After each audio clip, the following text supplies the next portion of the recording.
Bank ಗಟ್ಟಿಯಾಗೋವರೆಗೂ ಮಾತ್ರ ಈ drama. पूरे के पूरे मुमरा को ग्रीन कलर से ऐसे रंगना है कि इन लोगों को यहाँ से बुरी तरह से पछाड़ के भेजना है इंशाल्लाह. 20 ವರ್ಷದ ಸ್ನೇಹನೂ ಲೆಕ್ಕ ಇಲ್ಲದೆ ಬಾಯಿಗೆ ಬಂದಂಗ ಬೈಯಕತ್ತಾರ. लांडिया बोलते ना, ये लांडिया ने तेरे को पैर पड़ने लगाया था कि नहीं? लगाया था कि नहीं? ವೋಟ್ ಬ್ಯಾಂಕ್ ಗೋಸ್ಕರನ ಈ ಸೆಕ್ಯುಲರ್ ಮುಖವಾಡ ಹಾಕೊಂಡೈತಿ ಅನ್ನೋದು ಬಟಾ ಬಯಲಾಗೈತಿ. ಕಾಂಗ್ರೆಸ್ ಪಕ್ಷದೋಗಿರೋರೆಲ್ಲ ಒಂದು ಸೆಕ್ಯುಲರ್ ಮುಖವಾಡ ಹಾಕೊಂಡು ತಮ್ಮ ವೋಟ್ ಬ್ಯಾಂಕನ್ನು ಗಟ್ಟಿ ಮಾಡ್ಕೊಂತಿರ್ತಾರ. ಇವರು ಅವರು ಅಂತಲ್ಲ, ಎಲ್ಲರೂ ಒಂದು ರೀತಿ ಸೋ ಕಾಲ್ಡ್ ಸೆಕ್ಯುಲರ್ಗಳ. ಹಂಗ ಕಾಂಗ್ರೆಸ್ ಅಂತವ ಸೋ ಕಾಲ್ಡ್ ಸೆಕ್ಯುಲರ್ ಪಕ್ಷಗಳಿಂದ ಬಂದವರು ಕೂಡ ತಮ್ಮ ಪಕ್ಷದಾಗ ಇದ್ದಾಗ ಒಂದು ರೀತಿ, ಪಕ್ಷ ಬಿಟ್ಟು ಬಂದ ಮೇಲೆ ಇನ್ನೊಂದು ರೀತಿ, ಅಂದ್ರೆ ತಮ್ಮ ಮುಖವಾಡವನ್ನ ಕಳಚಿ ಇಸ್ಲಾಮಿಸ್ಟ್ ಬುದ್ಧಿನ ಹೊರಗೆ ತರ್ತಾರ. ಯಾರದು ಏನು ವಿಷಯ ಅದೆಲ್ಲ ಹೇಳ್ತೀನೋ. ಅದಕ್ಕಿಂತ ಮೊದಲ ನೀವಿನ್ನ ನಮ್ಮ ಹೊಸದಿಗಂತ ಡಿಜಿಟಲ್ ಚಾನಲ್ ಸಬ್ಸ್ಕ್ರೈಬ್ ಮಾಡಿಲ್ಲ ಅಂದ್ರೆ ಈಗ ಸಬ್ಸ್ಕ್ರೈಬ್ ಮಾಡ್ರಿ. ನಮ್ಮ ಹೊಸ ಹೊಸ ವಿಡಿಯೋಗಳನ್ನು ನೋಡಬೇಕು ಅಂದ್ರೆ ಬಾಜು ಕಾಣಕತ್ತಿರೋ ಬೆಲ್ಲೈಕನ್ ಪ್ರೆಸ್ ಮಾಡ್ರಿ. ನಮ್ಮ ಹೊಸ ಹೊಸ ವಿಡಿಯೋ ನೋಟಿಫಿಕೇಶನ್ ನಿಮಗೆ ಬರ್ತಾವೆ. ಮೊನ್ನೆ ಮುಂಬೈ ಎಲೆಕ್ಷನ್ ರಿಸಲ್ಟ್ ಬಂತು. ಅದಾದ್ಮೇಲೆ ಒಂದು ವಿಡಿಯೋ ಬಹಳಷ್ಟು ಸುದ್ದಿ ಒಳಗಿತ್ತು. AIMIM ಪಕ್ಷದ ಕಾರ್ಪೊರೇಟರ್ ಸಹರಾ ಶೇಖ್ ಅವರು ಒಂದ ಮಾತು ಹೇಳಿದ್ರು.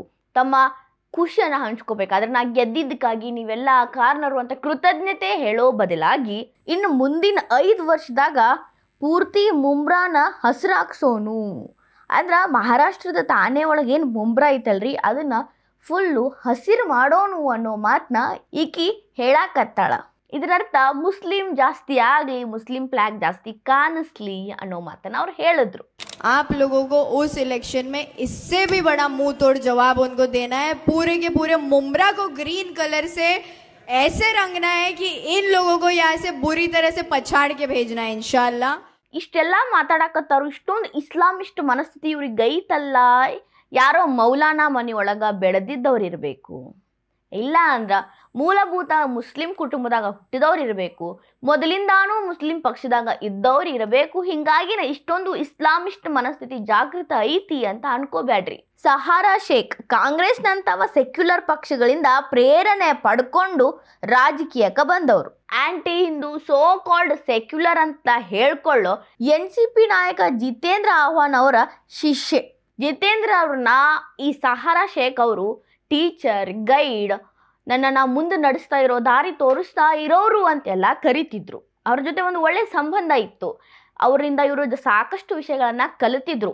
ಅವ್ರ ಜೊತೆ ಇದ್ದಾಗ ಸಹಾರಾ ಶೇಖ್ ಕೂಡ ಒಬ್ಬ ಸೆಕ್ಯುಲರ್ ಹುಡುಗಿಯಾಗಿದ್ರು. ಸಹಾರಾ ಶೇಖ್ ಏನಿದ್ದಾರಲ್ಲ NCP ಮಾಜಿ ನಾಯಕನ ಮಗಳು. ಸೊ ಜಿತೇಂದ್ರ ಆಹ್ವಾದ್ ಮತ್ತು ಯೂನುಸ್ ಶೇಖ್ ಅವರು 20-25 ವರ್ಷಗಳಿಂದ ಸ್ನೇಹಿತರಾಗಿದ್ರು.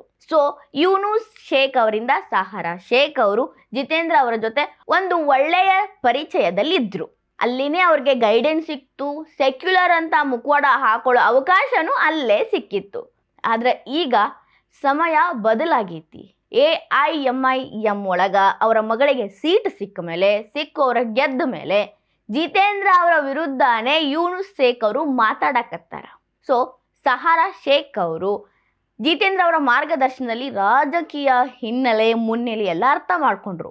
ಈಗ AIMIM ಒಳಗ ಸೀಟ್ ಸಿಕ್ಕು ಗೆದ್ದ ಮೇಲೆ ಸೆಕ್ಯುಲರ್ ಮುಖವಾಡವನ್ನ ಕಳಚಿಟ್ಟು ಇಡೀ ಮುಮ್ರಾನ್ನ ಗ್ರೀನ್ ಮಾಡೋನು ಅಂತ ಮಾತಾಡತ್ತಾರ. ಅವರ ತಂದೆಯವರು ಜಿತೇಂದ್ರ ಅವರಿಗೆ ಕೆಟ್ಟ ಮಾತೊಳಗ, ನೀ ಯಾಕೆ ಇಲ್ಲಿ ಬಂದಿದ್ದಿ, ನೀನು ನಿಮ್ಮಪ್ಪನಿಗೆ ಹುಟ್ಟಿದ್ದರೆ ಅನ್ನೋ ಮಾತುಗಳನ್ನೆಲ್ಲ ಬಳಸಿ ಬೈದಾರ. ಗೆಲುವಿನ ರುಚಿ ನೆತ್ತಿಗೆ ಹತ್ತೈತಿ. लांडिया बोलते ना, ये लांडिया ने तेरे को पैर पड़ने लगाया था कि नहीं?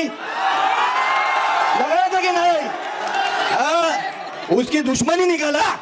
अरे मर्द का बच्चा होता तो इसको वोट देंगे तो हमारे यार इधर खींच के बता, कुत्ता बना के मारेंगे. हाँ, समझा? ये धरामत काम की बात बताना. बोलता है मैं टिकट नहीं दे सकता हूँ, मेरे पास निधि नहीं है, तो क्या ताली बजाने के लिए आया इधर? हाँ, ಏನ್ ಆವೇಶ, ಏನ್ ಆಕ್ರೋಶ, ಎಂತೆಂತ ಮಾತು. ಮಗಳು ನೋಡಿದ್ರ ಮುಮ್ರಾನ ಗ್ರೀನ್ ಮಾಡೋನು ಅನ್ನೋ ಇಸ್ಲಾಮಿಸ್ಟ್ ಮನಸ್ಥಿತಿ ತೆಗೆದಿಟ್ಟಾಳ. ಹಂಗ ನೋಡಿದ್ರ NCP ಪಕ್ಷ, ಜಿತೇಂದ್ರ ಆಹ್ವಾದ್ ಅವರ ಪಕ್ಷ ಏನೈತಲ್ಲ ಅದಕ್ಕೆ ಮುಮ್ರಾದಾಗ 1,57,000 ವೋಟ್ ಬಂದವ. AIMIMಗ 13,519 ವೋಟ್ಸ್ ಬಂದವ ಅಷ್ಟ. ಒಂದು ಪಾಯಿಂಟ್ ನಾವೆಲ್ಲರೂ ಸೂಕ್ಷ್ಮವಾಗಿ ಗಮನಿಸಿ ಅರ್ಥ ಮಾಡ್ಕೋಬೇಕಾಗಿರೋದು ಏನು ಅಂದ್ರೆ, ಜಿತೇಂದ್ರ ಅವರು ಎಷ್ಟು ಸೆಕ್ಯುಲರ್ ಅದಾರಲ್ಲ ಅಷ್ಟೇ ಸೆಕ್ಯುಲರ್ ಸಹರಾ ಶೇಖ್ ಮತ್ತು ಯೂನುಸ್ ಶೇಖ್ ಅವರಿದ್ದರು. ಯಾವಾಗ ಡೆಮೋಗ್ರಫಿ ಚೇಂಜ್ ಆಯಿತು, ತಮಗೆ ವೋಟ್ ಬ್ಯಾಂಕ್ ಗಟ್ಟಿ ಆಗೈತಿ, ಇಸ್ಲಾಂ ಮತಗಳೆಲ್ಲ ನಮಗೆ ಬರ್ತಾವು ಅಂತ ಗೊತ್ತಾಗಿ ಎಲೆಕ್ಷನ್ ಒಳಗೆ ನಿಂತು ಗೆದ್ದ ಮೇಲೆ ಮನಸ್ಸೊಳಗಿರೋ ಇಸ್ಲಾಮಿಸ್ಟ್ ಜಾಗೃತವಾಗಿ ಮಾತಾಡಕತ್ತಾರ. ಬಟ್ ಇಲ್ಲಿ ನೀನೇ ಸಾಕಿದಾಗಿನಿ ನಿನಗೆ ಹದ್ದಾಗಿ ಕುಕ್ಕಿತು ಅನ್ನೋ ಮಾತು ಇದ್ರೊಳಗೆ ಖರೆ ಆಗ್ತೈತಿ. ಅಪ್ಪ ಮಗಳು ಇಬ್ಬರು ಜಿತೇಂದ್ರ ಅವ್ರನ್ನ ಬಾಯಿಗೆ ಬಂದಂಗ ಬೈಯಾಕತ್ತಾರ. ಒಂದು ಕಾಲದಾಗ ಮಾರ್ಗದರ್ಶಕರು ಅವರು ಇವರು ಅಂತ ಸ್ಟೇಟಸ್ ಹಾಕ್ತಿದ್ದ ಸಹರಾ ಶೇಖ್ ಅಪ್ಪ ಮಾತಾಡಿದ ಮಾತಿಗೆ ಚಪ್ಪಾಳಿ ಹೊಡೆಯಾಕತ್ತಾರ. ನಾವೆಲ್ಲ ಈ ಇಸ್ಲಾಮಿಸ್ಟ್ ಮನಸ್ಥಿತಿ ವೆಸ್ಟ್ ಬೆಂಗಾಲ ಕೇರಳಕ್ಕಷ್ಟೇ ಸೀಮಿತವಾಗಿ ಉಳಿದಾವು ಅನ್ಕೊಂಡಿದ್ವಿ. ಆದ್ರೆ ಮುಂಬೈ ಒಳಗೂ ಕಾಲಿಟ್ಟ ಗೆಲುವು ಸಾಧಿಸ್ಯಾವ. ನಮ್ಮ ಕರ್ನಾಟಕದ ದಕ್ಷಿಣ ಕನ್ನಡದಾಗೂ ಇಂಥವು ಬಹಳಷ್ಟು ಕೇಳಕ್ಕೆ ಸಿಗ್ತಾವ. ಸೊ ಎಷ್ಟು ಜಾಗೃತರಾಗಿರ್ತೀವೋ ಅಷ್ಟು ಒಳ್ಳೆಯದು. ಮುಂದೊಂದು ದಿನ ಪೊಲಿಟಿಕಲ್ ಇಸ್ಲಾಂ ಭಾರತವನ್ನ ನುಂಗುತ್ತೈತಿ ಅಂತ ಕೆಲವೊಬ್ರು ಹೇಳ್ತಾರೆ. ಇದು ಬರೀ ಪೊಲಿಟಿಕಲ್ ಇಸ್ಲಾಂ ಆಗಿ ಉಳಿದಿಲ್ಲ ಅನ್ನೋದನ್ನ ನಾವು ಅರ್ಥ ಮಾಡ್ಕೋಬೇಕು. ಇದೊಂದು ರೀತಿ ಆಕ್ರಮಣ, ಅತಿಕ್ರಮಣ, ಗುರಿ ಸಾಧಿಸೋ ದಾರಿಯಾಗಿ ಬದಲಾಗಕತ್ತೈತಿ. ಸೊ ಭಾರತೀಯರು ಎಷ್ಟು ಬೇಗ ಎಚ್ಚೆತ್ಕೊಳ್ತೀವೋ ಅಷ್ಟು ಭಾರತಕ್ಕೂ ಒಳ್ಳೆಯದು, ನಮಗೂ ಒಳ್ಳೆಯದು.